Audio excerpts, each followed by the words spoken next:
蘇珊娜餐廳係位於西貢嘅一間西式扒房餐廳，餐廳咧分為2層。當晚咧，我只係喺地下嗰層食晚飯。有冇人去過呢間餐廳？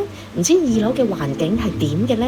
睇下個餐牌有咩食先，選擇都唔少㗎，但係價錢都唔平啊。最後我揀咗套餐，澳洲 M5 和牛肉眼扒398蚊，有碗餐湯同焗多士。我揀咗菜，仲有甜品添。我對羅宋湯只係得一個要求，就係菜要夠多，而且咧仲要有少少牛肉粒可以食下。要講下呢一塊多士啊，真係不得了啊！首先呢塊多士係好薄嘅，然後呢焗得好脆好香，上面少少嘅牛油令到塊多士好好食。多士同餐湯食完之後呢，主菜就嚟啦。望落個樣，大家係咪覺得塊扒好麻麻地呢？